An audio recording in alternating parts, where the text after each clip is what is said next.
할렐루야. 오늘도 복된 주의 날, 주의 전에 나온 여러분 모두를 주의 이름으로 축복합니다. 옆에 분에게 인사 나누겠습니다. 사랑합니다. 축복합니다.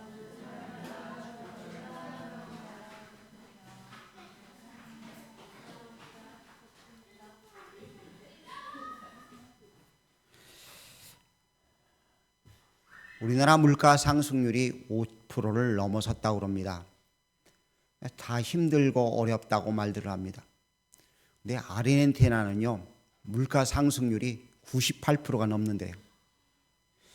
그러니까 물건을 사는데요, 언제가 가장 싼 거예요? 오늘이요. 오늘 사는 게 싼 거예요. 내일 되면은요, 물가가 확 올라버리니까 오늘 사야 돼요. 나라가 지금 몹시 힘들다고 그러는데 우리나라뿐만 아니라 세계 모든 나라들이 지금 어려움을 겪고 있습니다. 코로나 이후로 너나 할 것 없이 힘들고 어렵습니다. 물가가 오르다 보면 우리의 삶에는요, 삶의 질이 떨어질 수밖에 없어요. 옛날에는 10,000원을 가지고 슈퍼를 가면은 그래도 제법 살 것이 있었는데 지금은요, 10,000원 가지고 가면 살 게 없어요. 우유 하나만 사가지고 나와도 10,000원 줘야 되는 것 같은 느낌이 들을 정도로 물가가 막 올라가고 있습니다. 그래서 가정을 비롯한 모든 곳에서 파열음이 자꾸 생깁니다. 가정은 가정대로, 직장은 직장대로. 그러다 보니까 그 파열음이 점점점 커지다 보니까 부도가 생겨지게 되죠. 부도는 기업만 부도가 있는 것이 아닙니다. 가정에도 부도가 있고요. 학교도 부도가 있어요. 그리고 병원도 부도가 생겨요. 모든 것이 다 부도가 되어지는 그런 모습들을 보게 됩니다. 심지어 은행까지도 부도가 난다고 그래요. 한동안 새마을금고 위험하다고 막 난리를 폈었죠, 방송에서. 그만큼 우리의 삶이 점점점 불안하게 만들고 우리를 힘들게 만들고 있습니다. 더더군다나 이스라엘이 폭격을 받아서, 하마스에 의해서 폭격을 받아서 어려움에 처하고 전쟁이 심히 안타까운 상황에 있습니다. 제가 며칠 전에 본 것으로 기억하는데 2,500명이 넘는 숫자가 벌써 사상자가 생겼다고 그러더라고요. 이제 이쪽이 너무 크다 보니까요, 러시아 우크라이나 전쟁은 아예 이제 기억도 없는 그런 상황이 되어버리고 말았어요. 자연재해가 너무나 많이 발생하고 있습니다. 곳곳마다 막 지진이 막 팍팍팍 터져요. 아니, 지진이라고 생각하지 못한 심해 깊은 곳에서 지진이 터져서 해일이 밀려오기도 합니다. 태풍이 찾아오고요, 가을 폭풍이 우리나라도 덮친다고 그래요. 이 모든 것이 우리를 불안하게 만듭니다. 그런데 이런 자연현상 때문에 불안할 것이 아니라 정말 우리의 신앙의 참 모습을 보면서 우리가 바로 서야 될 때가 된 줄로 믿습니다.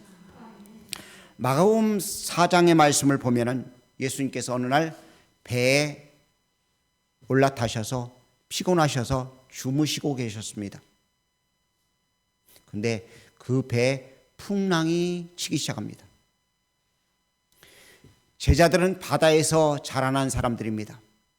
바다의 전문가들이에요. 풍랑이 일자 그 풍랑을 어떻게든 모면하고 목적지인 육지에 도착하려고 길을 쓰지만 배는 점점 물에 차게 되고, 그리고 결국 예수님을 깨웁니다. 우리가 죽게 된 것을 안 돌아보십니까? 하고 예수님을 깨우자 예수님께서 그들을 향해서 말씀하십니다. 너희 믿음이 어디 있느냐? 오늘 우리들의 믿음을 보시면서 주님께서 말씀하실 수 있어요. 너희 믿음이 어디 있느냐? 오늘 제목을 신앙의 자본이라는 제목으로 은혜를 나누길 원합니다. 기업도 자본이 부족하면 망하게 되는 거예요. 어떤 회사는 1,500만 원이 부족해가지고서 결국 부도나는 회사도 있다고 그래요.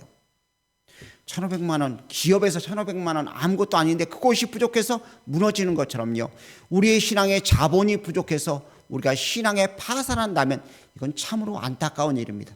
마지막 때라고 이야기합니다. 종말의 때라고 이야기합니다. 주님 오실 날에 가깝다고 이야기합니다. 그런데 우리의 신앙의 자본은 준비되지 않고 말로만 주님 오실 날 다 됐다 그러면 이건 안타까운 상황인 거예요.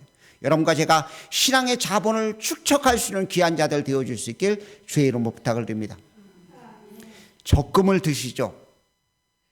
여러분은 돈이 워낙 많으셔서 한꺼번에 싹 넣어놓고서 준비 안 하시는가 본데 적금을 들어요. 저도 적금을 듭니다. 하나님의 은혜로서 나이가 좀 먹었다고요. 정부에서 30만 원을 돈을 주어서 제가 그 적금을 들고 있어요. 왜 들을까요? 우리 손녀딸 돌 되면은요, 그걸로 선물 하나 해주려고요. 다 목적이 있잖아요. 하나님께서 우리의 신앙의 자본이 얼마인가를 우리를 보시길 원합니다. 그런데 제자들은요, 그렇게 주님을 따라다녔던 제자들은, 바다의 전문가라고 말하는 제자들은요, 예수님이 일어나시자마자 즉시 하신 말씀이 너희 믿음이 어디 있느냐고 책망을 하셔요. 오늘 우리들을 향해서 주님이 책망하는 소리를 듣는 미련한 사람들 되지 아니하고 하나님 앞에 인정받는 귀한 자들 되어줄 수 있기를 주의 이름 부탁을 드립니다. 오늘 본문 말씀은 데살로니가 교회를 향해서 하신 말씀입니다.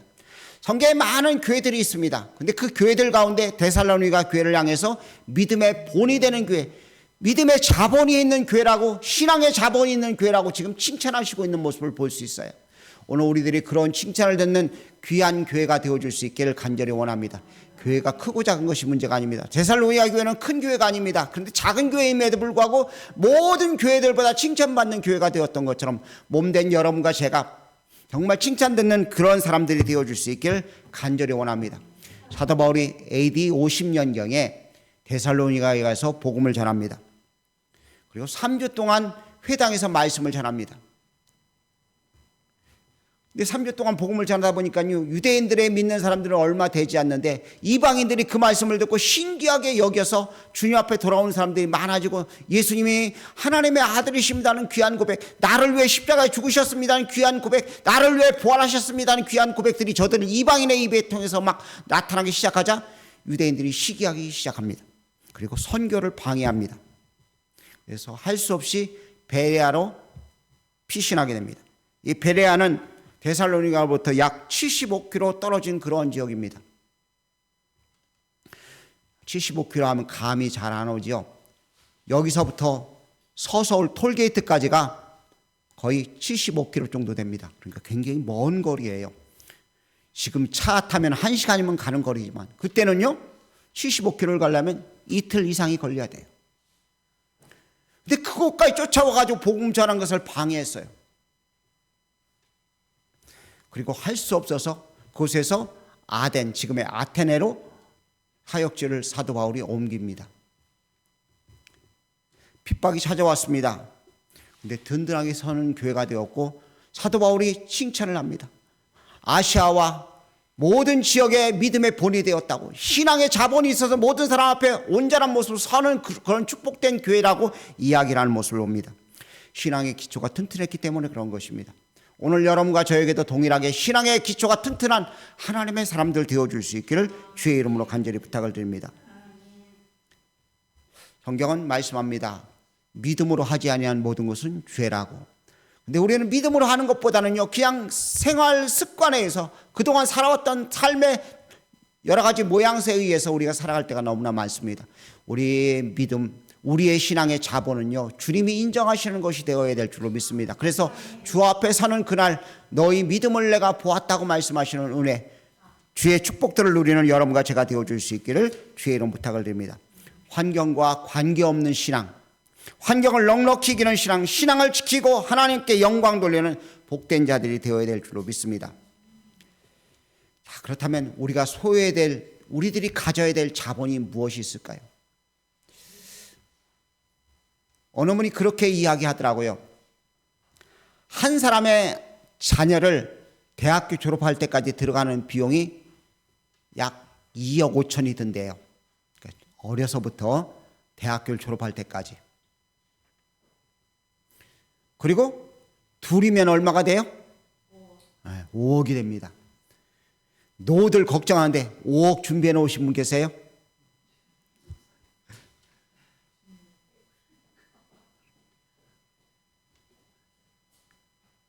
돈은 못 준비해도요, 우리가 신앙의 자본만큼은 준비해야 될 줄로 믿습니다. 우리를 돌보시는 주님의 은혜 가운데 우리가 살아가는 것이기 때문에요, 세상 거 준비가 덜 됐으면 저 못돼요. 다른 사람들 뷔페 식당 가고 5만 원짜리 뷔페 먹을 때 우리는 1,500원짜리 라면 끓여 먹으면 돼요. 그렇죠? 근데 믿음이 있느냐 없느냐가 그만큼 중요한 거예요. 신앙의 자본이 얼마나 있는가, 신앙의 유산을 남겨줄 수 있는 귀한 것이 됐느냐 안 됐느냐가 정말 중요한 거예요. 여러분과 제가 그렇게 되어줄 수 있기를 간절히 원합니다. 우리는 그리스도인이라고 칭함을 받는 복된 사람들입니다. 아멘. 여러분과 저는 하나님의 귀한 권속들입니다. 예수 그리스도의 보배로운 피로 구원받은 하나님의 귀한 축복된 심령들입니다. 그렇다면 우리는 그리스도인이라 불린다면, 성도로 불린다면 우리가 소유할 재산이 있어야 돼요. 신앙의 자산은 첫 번째요, 믿음입니다. 오늘 3절 말씀에 보면 이렇게 말씀합니다. 너의 믿음의 역사와 사랑의 수고와 우리 주 예수 그리스도에 대한 소망의 내를 우리 하나님의 아버지 앞에서 끊임없이 기억하미니. 그것을 가지고 있다고 사도 바울은 그래 데살로니가 성도들은 이거 가지고 있어 하고 이야기하고 있다는 것입니다. 여러분 믿음이 있으십니까? 사랑이 있으십니까? 소망이 있으십니까? 근데 그걸 뭘로 보여주실래요? 보여주어야 되잖아요. 그렇죠? 내 속에 분명히 사랑이 있어요. 내 속에 소망이 있어요. 내 속에 믿음이 있어요. 근데 보여줘야 되잖아요. 여러분의 믿음의 자산이 무엇인가 보여줄 수 있어야 되는데 보여줄 무엇인가를 내놓아야 됩니다. 우리의 지성으로, 우리의 마음의 뜨거움으로 그것을 알고 있어요. 그런데 그것이 겉으로 드러나야 돼요. 나타나야 되는 것입니다. 예수 믿으십니까? 그러면은요, 예, 믿습니다. 증거 보여주세요. 그럼 보여줄 수 있어야 되잖아요. 오늘 본문 말씀은 사도 바울은 그들의 증거를, 밖으로 나타난 자산을 이렇게 표현합니다. 믿음에는 역사가 있어야 된다고. 우리 속에도 역사가 있기를 주의 이름으로 축복합니다. 백부장이 예수님을 찾아옵니다. 자기 하인이 병들었다고.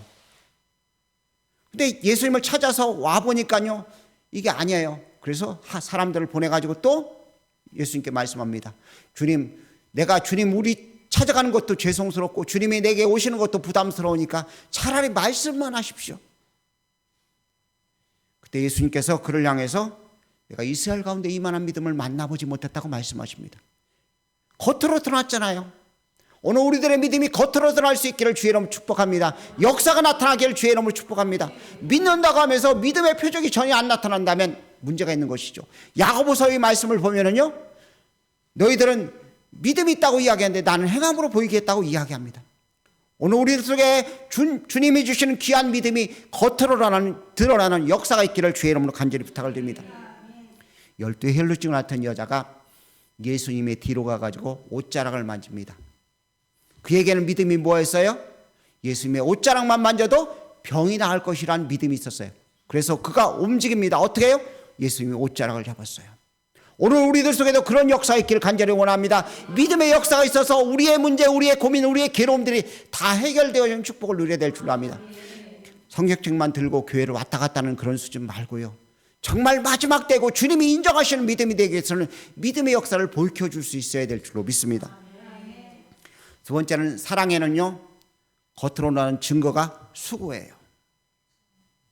사랑한다고 말하는데 말만 사랑한다고 그래요. 자, 제가 저희 집 사람 사랑합니다.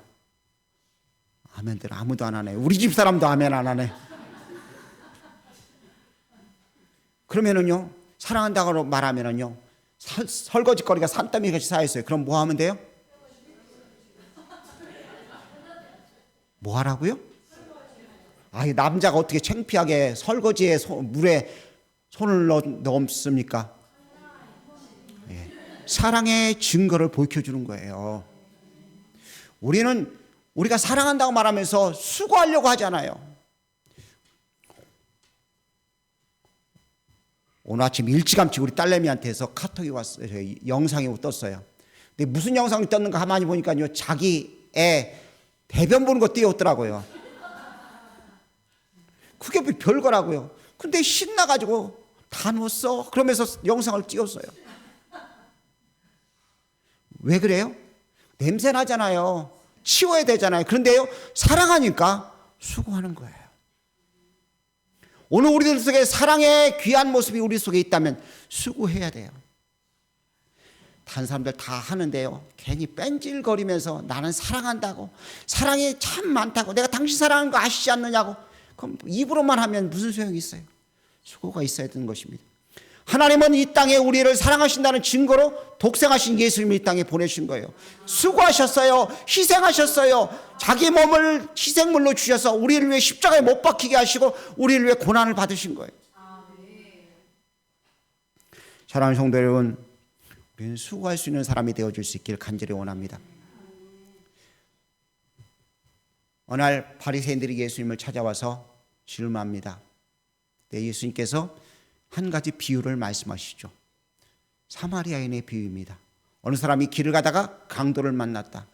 제사장도 그냥 지나치고 레인도 그냥 지나쳤다. 근데 사마리아인이 그를 상처를 싸매주고 그리고 기름 붓고 주막에다가 데려다 놓고서 그를 고쳐달라고 이야기하고 난 다음에 돌보아달라고 이야기하고 난 다음에 돈이 더 들으면 내가 그것을 지불하겠다고 이야기를 하죠. 그리고 사람들에게 묻습니다. 누가 너희의 이웃이냐고. 그때 사람들이 자비를 베푼 자입니다 하고 이야기합니다. 수고를 한 사람들이란 이야기입니다. 오늘 우리들 속에도 역시 마찬가지입니다. 우리의 사랑이 있다고 증거한다면, 우리 교회가 사랑이 넘치는 교회라고 말한다면 수고해야 돼요. 다른 사람이 하기 싫어하는 일들 수고하기 시작할 때 아름다운 역사가 나타나는 거예요.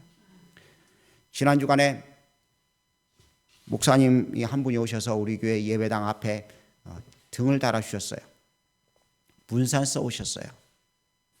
저 같았으면 안 와요. 목사님, 그 다른 사람 좀 돈이 더 들더라도 다른 사람 전문가 부르십시오. 그럴 건데요. 그냥 알겠습니다 하고 찾아오셨어요. 왜요? 우리를 사랑하시니까. 우리 교회를 사랑하니까. 여러분이 사랑한다면 수고하시길 바랍니다. 수고가 있어야 돼요. 희생이 있어야 되는 것입니다. 희생하라니까 입들이 전부 다 자물쇠를 채우셨는데 수고해야 되는 줄 믿습니다. 세 번째는요, 소망의 자산이 우리 속에 있어야 돼요. 믿음, 소망, 사랑 이 세 가지는 항상 있을 것이라고 고린도전서 13장에 기록되어 있어요. 그런데 오늘 본문에는요, 순서가 조금 바뀌어요. 믿음, 사랑, 소망으로 바뀌어요. 자, 소망에는 뭐가 있어야 될까요? 그러면은요, 인내예요. 인내하기 위해서는 소망이 분명해야 돼요. 우리의 소망이 무엇인가가 분명해야 됩니다. 오늘 본문 말씀 9절 10절에 보니까 부활과 재림에 대한 이야기를 하고 있습니다. 우리의 소망은 다시 오실 주님입니다. 우리의 몸의 부활을 기다리는 거예요. 우리 육은, 우리 영은 이미 그리스도 예수 안에서 예수님을 구주로 영접한 그 순간 잠자는 자들의 첫 열매가 되신 그리스도 예수와 함께 부활한 줄로 믿습니다. 근데 우리의 몸도 부활해야 돼요. 그 부활을 기다리는 귀한 자들입니다. 그런데 그 부활이 언제 오느냐? 주님이 다시 오시는 그날이요. 재림하는 그 시간이요. 우리의 몸에 부활의 역사가 나타나는 것입니다. 변화되어서 새로운 모습으로 주 앞에 서는 역사가 나타나는 것입니다. 여러분과 저는 돌아갈 본향이 있습니다. 여러분의 본향은 어디세요? 정말 그렇습니까? 여러분과 저의 돌아갈 본향은 아버지가 계신 그곳입니다. 우리를 위해서 십자가에 달리시고 죽으셨다가 부활하신 우리 주님이 계신 곳이 우리의 돌아갈 본향입니다. 우리는 땅에 보내심을 받은 자입니다. 다른 말로 표현하면 소풍 자들이에요. 소풍 잘하고 계세요? 소풍이 끝나면 돌아가야 돼요. 아버지 품으로 돌아가야 되는 것입니다. 소풍이 빨리 끝나는 사람도 있고요, 한참 남은 사람도 있어요. 주님 오신 그날 우리는 주님을 바라보며 기다리는 것입니다. 호텔이 아무리 좋아도요, 누구나 할 것 없이 자기 집으로 돌아갑니다. 여러분과 저의 집은 아버지가 계신 곳이에요. 땅이 아무리 좋아도요, 우리 주님이 계신 곳에 우리는 돌아갑니다. 그런데 이 땅을 살아가면서 힘들고 어려워도요, 아버지 나라를 기억하면서 우리가 인내하고 참고 견디는 것입니다. 여러분과 제가 그렇게 되어줄 수 있기를 간절히 원합니다. 어느 사람이 검은 씨 한 봉지를 가져왔습니다. 심으시라고. 교회 앞에 내놓았어요. 근데 씨앗이 시커멓기만 하고 볼품 없으니까 아무도 안 가져갑니다. 저희 집 사람이 교회 화단에다 뿌렸어요. 뭔지도 모르고 뿌렸어요. 그런데 꽃이 정말 냄새도 좋고 향기를 품기도 하고 꽃이 화려하고 아름다워요. 그래서 저희 집사람이 씨앗을 열매를 거두고 씨앗을 거두었습니다. 그리고 저 뒤에다 놔뒀습니다. 안 가져가실래요? 왜요? 보았기 때문에요. 그렇죠? 증거가 있기 때문에요. 우리 속에 천국에 대한 소망이 분명히 있으면요, 이 땅에 있는 것들을 그것에 연연하지 않고 하나님의 나라를 사모하며 달려나갈 수 있는 줄 믿습니다. 예쁜 꽃이 만발하면 서로 씨앗을 달라고 요구할 거예요. 하나님 나라가 분명히 있다면 나도 예수 믿겠다고 나 좀 교회로 데려가 달라고 사람들이 이야기할 거예요. 근데 우리가 이 소망의 인내가 우리 속에 없으니까 자꾸 낙심하고 좌절하니까 사람들이 예수 믿는 것을 거부하고 받아들이질 않는 거예요. 우리 속에 이 소망이 있기를 간절히 원합니다. 이 부활의 기쁨이 우리 속에 있기를 원합니다. 천국에 대한 확신이 우리 속에 있기를 원합니다. 여러분, 저를 무시하지 마십시오. 저 천국 가면 우리 집 있어요. 기분 나쁘세요? 아멘들 하세요. 우리 집 있다니까요. 여러분의 집도 있는 줄 믿습니다. 그것을 소망하며 우리가 달려나가야 되는 거예요. 네 번째, 우리의 신앙의 자본은요, 감사예요. 이 땅을 살아가면서 우리가 할 일은요, 다른 게 아니에요. 감사예요. 어느 것 하나 감사하지 않을 것이 없는 거예요. 모든 것이 다 감사한 거잖아요. 감기가 들렸습니다. 그러면 원망하잖아요. 왜 그러냐고. 근데 감사하잖아요. 며칠 전에 저희 집 사람하고 둘이 안과를 갔어요. 안 가려고 그러는데 병원에서 저희 검진하는 의사가 안과 갔다 오라고 몇 번씩이나 그냥 강조를 해가지고 할 수 없이 안 가면, 이번에도 안 가면 의사 말도 어지간히 안 듣는다고 그럴 것 같아가지고 할 수 없이 갔어요. 검진을 했어요. 둘 다 정상으로 나왔어요. 근데 백내장기가 조금 있으니까 이건 나이 먹으니까 어쩔 수 없이 생기는 거니까 그런 것이라고 이렇게 이야기를 하더라고요. 그 소리를 들으면서 그렇게 생각했습니다. 야, 나이 먹으니까 모든 것이 온전치 못해지는구나. 야, 이제 나도 돌아갈 준비를 해야 되는구나 하는 것을 인식하게 되었습니다. 여러분과 제가 그래요. 불평할 게 아니잖아요. 왜 백내장까지 끼려고 그 틈을 노리냐고. 당뇨도 부족해서 심장병도 부족해가지고 뭐 그것까지 생기느냐고, 눈도 안 보이게 만드냐고 원망할 수 있잖아요. 근데 우리는 감사해야 되는 거예요. 근데 감사는요, 표현하는 것입니다. 감사를 표현해야 돼요. 무엇으로 표현하시렵니까? 예? 전부 다 그 생각하고 계시죠? 아니에요. 찬양해요. 주님을 찬양하는 거예요. 오늘 아이가 차를 타고서 오면서 어떤 연예인 이야기를 하더라고요. 성도들이 만났을 때요, 내가 이번 주 이 찬양으로 은혜를 받았습니다 하고 서로 고백할 수 있으면 얼마나 좋겠어요. 그렇죠? 이번 주 내게 이런 찬양이 은혜가 되었습니다. 그러십니까?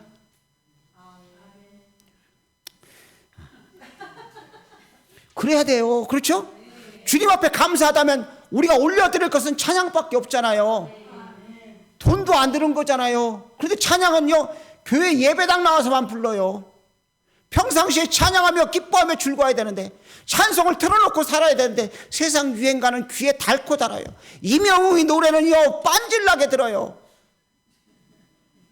근데 하나님을 찬양하는 것은 귀가 먹어버렸어요. 입이 벙어리가 되어버렸어요. 사랑하는 성도 여러분, 여러분 속에 감사가 있으시다면 주님 앞에 찬양으로 표현할 수 있게 바랍니다.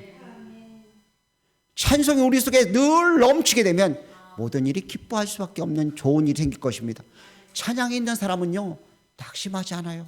찬송이 속에서 울려 퍼지는데 어느 것이라고 사단이 틈을 타겠어요. 찬송이 내게 울려 퍼지기 시작할 때 원수마귀는 꽁무니가 빠지게 도망갈 수밖에 없는 거예요. 찬송이 여러분과 제 속에 살아 숨쉬기를 주의 이름으로 축복합니다. 마지막으로요, 기도입니다. 오늘 앞에 부분을 보면 1절에 보면 사도 바울이 축복을 해요. 그리고 감사하고 기도하는 것에 대한 이야기를 2절에 이야기합니다. 항상 하나님께 감사하며 기도할 때 너희를 생각하라고 이야기를 하고 있습니다. 너희를 기억한다고 이야기하고 있습니다. 기도하는 것입니다. 기도가 우리의 자본이 되어야 될 줄로 믿습니다. 기도는 저축이에요. 내가 저축한 것 언젠가는 하나님께서 그것에 대한 응답을 허락하신다는 사실을 믿어야 될 줄로 믿습니다. 기도에도 응답하지 않아. 내 기도는 하나님이 나는 미워하시는가 봐. 내 기도는 왜 이렇게 응답 안 하시는가 모르겠어. 그렇게 생각하지 마십시오. 기도의 양이 차면, 하나님이 기도할 때가 되면 반드시 기도에 응답하실 때가 되면 반드시 응답하시고 역사하시는 줄 믿습니다. 근데 기도의 가장 마지막은 무엇이냐? 축복하는 것입니다. 우리가 기도할 때요, 어느 자리까지 나가냐? 기도가 되어져서 다른 사람을 축복할 수 있는 자리까지 나가야 될 줄로 믿습니다. 기도, 내 기도 들어주세요. 내 기도 응답해 주세요. 어린아이의 신앙이에요. 이제 수준을 좀 높이자고요. 다른 사람을 바라보며 다른 사람을 축복하는 자리까지 나가는 기도의 수준이 이루어야 될 줄로 압니다. 기도하고 났는데 누군가 생각나면 그 사람을 축복할 수 있는 사람, 누군가를 축복하고 그를 격려할 수 있는 능력의 사람이 되어야 될 줄로 믿습니다. 원수까지도 사랑하라고 말씀하십니다. 원수까지 사랑하는 게 뭐예요? 축복하는 거예요. 옆에 분들 한번 축복해 보십시오. 뭘로 축복하실 건가 한번 축복해 보세요.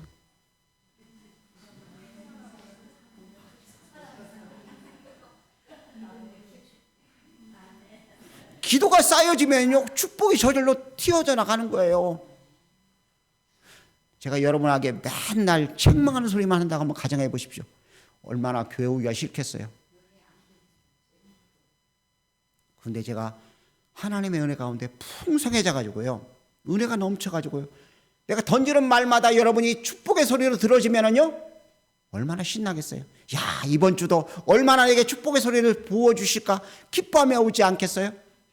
오늘 여러분과 제가 축복의 자리로 나갈 수 있도록 기도의 양을 풍성히 쌓을 수 있게 간절히 원합니다. 10분 기도하신 분은요, 기도의 양을 조금만 늘리시자고요. 30분 기도해서 축복하는 자리까지 나아가고요. 1시간 기도하는 사람은요, 더 많이 기도해서 많은 사람들을 축복할 수 있는, 가족만 축복하던 자리에서 이제는 이웃을 향해, 열방을 향해 축복할 수 있는 자리까지 나아가는 여러분과 제가 되어줄 수 있기를 간절히 원합니다. 세상 사람들이 가지고 있는 것 우리에게는 없습니다.